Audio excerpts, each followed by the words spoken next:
സന്തോഷകരമായ എൻ്റെ ഈ നിമിഷങ്ങൾ നിങ്ങൾക്ക് വേണ്ടി സമർപ്പിക്കുകയാണ് കേട്ടോ എൻ്റെ സുഹൃത്തുക്കളെ.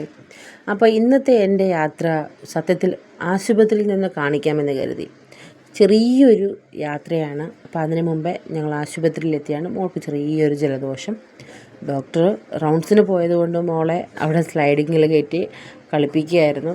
അവൾക്ക് പിന്നെ അതങ്ങ് ഇഷ്ടപ്പെട്ടു കേട്ടോ. പിന്നെ അവൾ അവിടെ നിന്ന് ഇറങ്ങുകയില്ലായിരുന്നു. പിന്നെ കഷ്ടപ്പെട്ട് അവളുടെ അടുത്ത് അങ്ങനെ പിടിച്ചെടുത്തുകൊണ്ട് പോയാണ് ഡോക്ടറെ കാണിച്ചതും എല്ലാം. കുഴപ്പമൊന്നുമില്ല, ചെറിയൊരു പനിയും ജലദോഷമേ ഉള്ളൂ. അങ്ങനെയുള്ള ചെറിയ മരുന്ന് തന്നിട്ടുണ്ട്. അത് 3 ദിവസം കൊടുത്താൽ മതിയെന്ന് പറഞ്ഞു.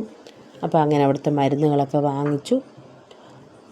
അവിടുന്ന് തന്നെ ഞങ്ങളുടെ നാരങ്ങകൾ, കാരണം ചൂട് ഭയങ്കര കേട്ടോ, പറ്റില്ല നമുക്ക്. അപ്പോൾ അവിടുന്ന് ഒരു നാരങ്ങ വെള്ളം കുടിച്ച് നമ്മൾ അവിടുന്ന് യാത്ര തുടങ്ങുകയാണ് ചെയ്തത്. അപ്പം അവിടെ നിന്നുള്ള നമ്മുടെ യാത്ര നേരെ പോയത് ഞങ്ങൾ പത്തനംതിട്ടയ്ക്കാണ്. അങ്ങനെ പത്തനംതിട്ടയിൽ പോയത് എന്തിനാണെന്ന് വെച്ച് കഴിഞ്ഞാൽ, കുട്ടികൾക്ക് നമ്മൾ കുറച്ച് കാര്യങ്ങൾ പ്രോമിസ് ചെയ്തിട്ടുണ്ടായിരുന്നു. അത് ഇന്നലെയോ അല്ലെങ്കിൽ മിനിഞ്ഞാന്നോ ചെയ്തതല്ല, 3 വർഷമായി കേട്ടോ. മക്കൾക്ക് നമ്മൾ പ്രോമിസ് ചെയ്ത് കൊടുത്ത കാര്യമാണ്. നമ്മളത് ഇതുവരെ ആ പ്രോമിസ് കംപ്ലീറ്റ് ചെയ്തിട്ടുണ്ടായിരുന്നില്ല. ഒന്നുമല്ല, 2 സൈക്കിളാണ് ഓരോരുത്തർക്കും. നമുക്കത് അന്നേരം വാങ്ങിച്ചു കൊടുക്കാൻ പറ്റിയില്ല. സാമ്പത്തികം അതുണ്ടെങ്കിലല്ലേ പറ്റൂ. അപ്പോൾ ഇന്ന് സാമ്പത്തികം ഉണ്ടായെന്നല്ല, അപ്പോൾ അതിനൊരു സാഹചര്യം നമുക്ക് പറ്റുന്നൊരവസ്ഥ വന്നപ്പോൾ നമ്മളത് ആക്കിയെടുത്തതാണ്. അപ്പോൾ നമ്മൾ പത്തനംതിട്ടയിലേക്ക് പോവുകയാണ്. സത്യം പറഞ്ഞാൽ ഞങ്ങളുടെ ഈ ചെറിയ ചെറിയ യാത്രകളൊക്കെ എനിക്ക് ഭയങ്കര സന്തോഷം നൽകുന്ന ഒന്നാണ് കേട്ടോ. ഞങ്ങൾ 5 പേരടങ്ങുന്ന ഞങ്ങളുടെ ഈ കൊച്ചു കുടുംബം ഞങ്ങൾ യാത്ര ചെയ്യുമ്പോൾ ഉണ്ടല്ലോ, ഭയങ്കര ഹാപ്പിയാണ്. പരസ്പരം ഞങ്ങൾ സംസാരിക്കാറുണ്ട്. കുഞ്ഞുങ്ങൾ ചിരിക്കും, അവരുടെ അടുത്ത് ഞങ്ങൾ കോമഡി പറയും, അവരുടെ കോമഡി കേൾക്കും. എന്താ പറയുക, പുറത്തെ ചൂണ്ടിക്കാണിച്ച് ഓരോ കാഴ്ചകൾ പറയും, അവരുടെ അമ്മളികൾ, അങ്ങനെ അങ്ങോട്ടും ഇങ്ങോട്ടും കളിയാക്കലൊക്കെ ആയിട്ട് ഭയങ്കര രസമാണ് കേട്ടോ. ഇത് ചുട്ടിപ്പാറ കേട്ടോ, നമ്മളുടെ പത്തനംതിട്ടയിലെ. ഞാൻ പത്തനംതിട്ടക്കാരിയാണെന്ന് അഭിമാനത്തോട് പറയുമ്പോൾ തന്നെ ഇവിടെ ഞാൻ പോയിട്ടില്ല എന്ന് നിരാശയോടുകൂടി പറയേണ്ടതായിട്ട് വരുന്നു. അറിയില്ല കേട്ടോ, ഞാൻ പോയിട്ടില്ല, എന്നെ ആരും കൊണ്ടുപോയിട്ടില്ല, ഞാൻ തനിയെ പോകാൻ ശ്രമിച്ചിട്ടില്ല. അങ്ങനെ നമ്മുടെ യാത്രയുടെ ആദ്യത്തെ ബ്രേക്ക് വീണത് സൈക്കിൾ ഷോപ്പിലാണ്. ഈ ഒരു സൈക്കിളും വേറൊരു ബാർബിയുടെയൊക്കെ വേറൊരു സൈക്കിളുമാണ് നമ്മൾ വാങ്ങാൻ വെച്ചിരിക്കുന്നത്. എന്ന് വെച്ചാൽ നമ്മൾ വാങ്ങി എന്ന് വേണമെങ്കിൽ പറയാം. അവർ അഡ്വാൻസ് പേയ്മെൻറ്റ് കൊടുത്ത് നമ്മളത് ബുക്ക് ചെയ്ത് ഇരിക്കുകയാണ്. അപ്പം ഈ 2 സൈക്കിളാണ് ഞങ്ങൾ അഡ്വാൻസ് പേയ്മെൻറ്റ് കൊടുത്ത് ബുക്ക് ചെയ്തിരിക്കുന്നത്.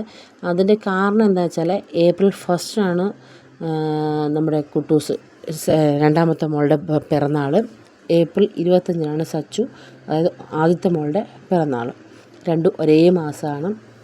അപ്പം നമ്മൾ വിചാരിച്ചു അപ്പോൾ ബർത്ത്ഡേ ഗിഫ്റ്റായിട്ട് കൊടുക്കാമെന്ന്. അതിൻ്റെ ഇടയ്ക്ക് കുഞ്ഞിപ്പെണ്ണാണെങ്കിൽ ഒരു കാറിൽ കയറി ഇരുന്നിട്ട്, അമ്മോ, അവൾ ജന്മം ഉണ്ടെങ്കിൽ അതിൽ ഇറങ്ങത്തില്ലായിരുന്നു കേട്ടോ.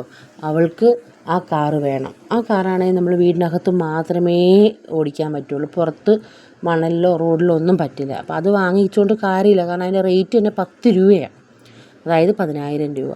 അപ്പോൾ അവൾ ഭയങ്കര കരച്ചിലായി. പിന്നെ അവസാനം നമ്മൾ അവളെ അവിടെ നിന്ന് എടുത്തുകൊണ്ട് പത്തനംതിട്ട പ്രൈവറ്റ് ബസ് സ്റ്റാൻഡിന് ഓപ്പോസിറ്റായിട്ട് ലിറ്റിൽ പ്ലാന്റ് എന്ന് പറഞ്ഞൊരു ഷോപ്പുണ്ട്. നമ്മൾ അവിടെ പോയി അവൾക്കൊരു ജീപ്പ്, പുറത്തൊക്കെ ഓടിക്കാൻ പറ്റുന്ന ടൈപ്പിൽ ഒരു ജീപ്പ് നമ്മൾ വാങ്ങിച്ചു കൊടുത്തു. പിന്നെ ഒരു കുഞ്ഞ് കസേരയും വാങ്ങിച്ചു. പക്ഷേ ആ ഒരു ടൈമിൽ ഇതൊന്നും അക്സെപ്റ്റ് ചെയ്യുന്നുണ്ടായിരുന്നു. ഭയങ്കര കരച്ചിലായിരുന്നു. കാരണം അവൾക്ക് ആ കാറ് അവളുടെ കണ്ണിൽ ഒത്തിരി ഇഷ്ടപ്പെട്ടായിരുന്നു കേട്ടോ. പിന്നെ നമ്മൾ എന്ത് ചെയ്യാൻ പറ്റും, അത് വാങ്ങിച്ചിട്ട് കാര്യമില്ലല്ലോ. അതുകൊണ്ട് നമ്മളത് വാങ്ങിച്ചില്ല. അതുമാത്രമല്ല, അതിന് 10,000 രൂപയോളം റേറ്റും വരുന്നുണ്ടായിരുന്നു. അങ്ങനെ നമ്മൾ അവിടെ നിന്ന് തിരിച്ചു. അപ്പോൾ ഫുഡ് കഴിക്കുന്ന കാര്യം പറഞ്ഞപ്പോൾ അവർ ഒരേ സ്വരത്തിൽ 2 പേരും പറഞ്ഞു, വടശ്ശേരിക്കരയിലുള്ള ഷട്ടിൽ കോട്ടിൽ നിന്ന് മതി എന്ന്. അങ്ങനെ നമ്മൾ വടശ്ശേരിക്കരയിലെ ഷട്ടിൽ കോട്ടിലെത്തി. എല്ലാവർക്കും ഇഷ്ടപ്പെട്ട ഫുഡുകൾ നമ്മൾ ഓർഡർ ചെയ്തു. സ്പെഷ്യലായിട്ടൊന്നുമില്ല. ഒരാൾ ഫ്രൈഡ് റൈസ്, അതായത് ജിനു ഫ്രൈഡ് റൈസ് പറഞ്ഞു, കുട്ടൂസ് നൂഡിൽസ് പറഞ്ഞു. ഞാനും വിചാരിച്ചു ഒരു നൂഡിൽസ് ആട്ടേന്ന്. അപ്പം നമ്മൾ നൂഡിൽസ് പറഞ്ഞു, സച്ചു ഒരു ക്വാർട്ടർ മന്തിയും പറഞ്ഞു. പിന്നെ കുഞ്ഞിപ്പെണ്ണിന് നമ്മൾ സ്പെഷ്യലായിട്ടൊന്നും പറഞ്ഞില്ല, കാരണം സ്പെഷ്യൽ വാങ്ങിച്ചാലും നമ്മളുടെ എല്ലാം പാത്രത്തിൽ നിന്ന് അവൾക്ക് പങ്ക് വേണം. പിന്നെ വെറുതെ കുഞ്ഞിന് വേണ്ടിയിട്ട് എന്ത് സ്പെഷ്യൽ വാങ്ങിക്കാനാണ്. അതുമാത്രമല്ല, എല്ലാവരും തന്നെ സ്പൈസ്ലെസ് ആയിട്ടുള്ള ഫുഡാണ് വാങ്ങിച്ചത്. അപ്പോൾ അതിൻ്റെ എല്ലാം ഒരു പങ്ക് അവൾക്ക് കൊടുത്ത് അവളും വയറ് നിറയെ കഴിച്ചു. തിരിച്ച് വരുന്ന വഴി നമ്മൾ കടയിൽ കയറി പാല്, തൈര്, മുട്ട, അങ്ങനെ വീട്ടിലേക്കുള്ള ചെറുകിട സാധനങ്ങൾ വേണം. ആ കടയിലെ ചേട്ടൻ്റെ മോളാകട്ടോ, ഇത്രയും പ്രായമുള്ള കുഞ്ഞു ചേച്ചിമാരെയൊക്കെ അവൾക്ക് ഭയങ്കര ഇഷ്ടമാണ്. ഭയങ്കര ഇഷ്ടമാണ്. അവരെ ഇങ്ങനെ കൊണ്ടു നടക്കും, അവരെ കവളത്ത് പിടിക്കും, അവർ കിക്കിളിയിടും, കെട്ടിപ്പിടിക്കും, ഉമ്മ കൊടുക്കും. പറ്റുന്നുണ്ടെങ്കിൽ കളിപ്പാവനെ പോലെ വീട്ടിൽ കൊണ്ടുവന്നിരുന്ന് കളിപ്പിക്കും. അവൾക്ക് അത്രയോളം ഇഷ്ടമാണ് കേട്ടോ.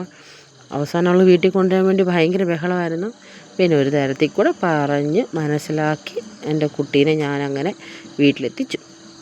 ഇന്നത്തെ ഒരു യാത്രയുണ്ടല്ലോ, വളരെ സന്തോഷം നൽകുന്നൊരു യാത്രയായിരുന്നു. കാരണം കുട്ടികൾ എന്തെങ്കിലും ആഗ്രഹിച്ചാൽ അതങ്ങ് സാധിച്ചു കൊടുത്തേക്കണം, പറ്റുന്നതാണെങ്കിൽ എന്നാണല്ലോ.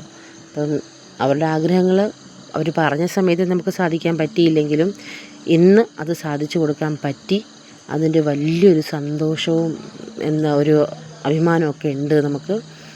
എല്ലാവരും അമ്പാനിയൊന്നും അല്ലല്ലോ അല്ലേ. അങ്ങനെ വീട്ടിലെത്തിയ ആൾ ഡ്രസ്സ് പോലും മാറിയില്ല. അവൾക്കപ്പം ജീപ്പിൽ കയറണം, അതിന് പറ്റിയൊരപ്പനും. മോളെന്ത് പറയുന്നു അതാണ് അപ്പൻ്റെയും വഴി. അങ്ങനെ അപ്പൻ മോൾക്ക് വേണ്ടിയിട്ട് ജീപ്പൊക്കെ ഇട്ട് ഓടിച്ച് കാണിച്ച്, അങ്ങനെ ഒരു മനോഹര ദൃശ്യമായിരുന്നു ഇന്നത്തെ എൻ്റെ യാത്ര. Thank you God. നിങ്ങൾക്ക് ഇഷ്ടപ്പെട്ടെങ്കിൽ എന്നെ സപ്പോർട്ട് ചെയ്യാൻ മറക്കല്ലേ.